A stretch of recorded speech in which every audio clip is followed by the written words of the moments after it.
David Soucie was an FAA investigator for some 17 years.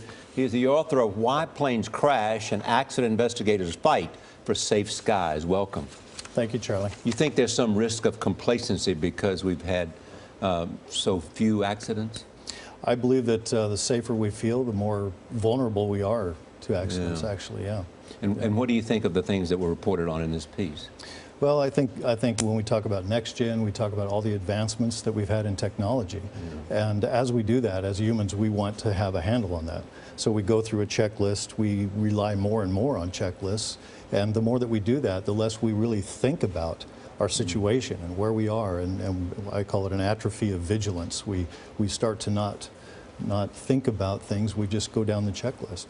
I mean, the clear theme of your book has to do with why planes crash, and it's more pilot error than anything else.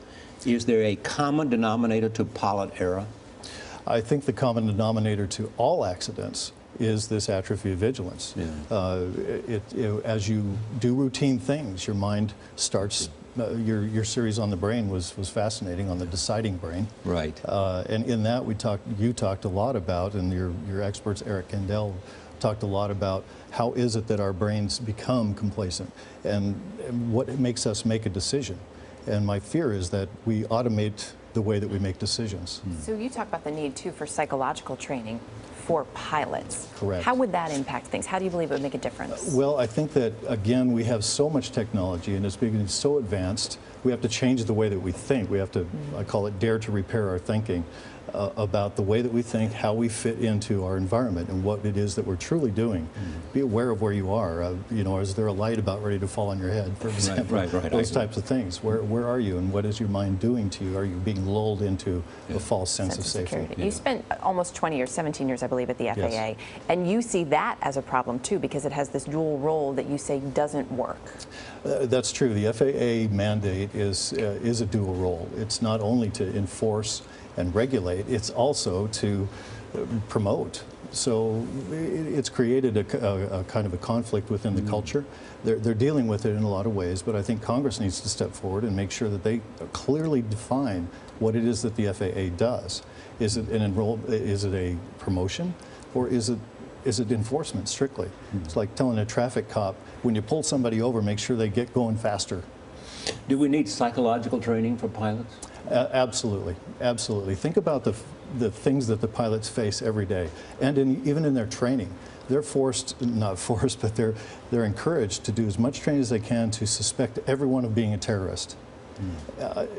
Think about that. How many thousands of people they're confronted with every day, and you have to think they're all terrorists.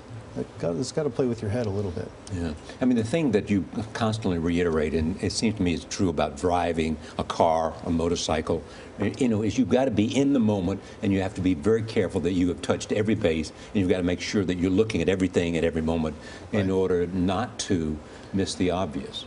That's very true, Charlie, and not only that, but it goes into the decision versus a choice. And again, in your brain series, you talk about the deciding brain. Right. And logically, we make those decisions, but I choose to look at it as choices. When you say I'm making a choice, it's a personal involvement. It's a personal enrollment. When you pick up your cell phone while you're driving because someone's calling you and you decide to text, that's not a decision. That's a choice. And that may just be a choice to kill someone's kid or yourself. That is a choice, and we have to recognize that that's where we are. We're not safe in most of things that we do today in a high technology world. David Soucie, good to have you here this morning. Thank you. Great. Thank you, Erica. Thank you, Charlie. Thank you, Dave.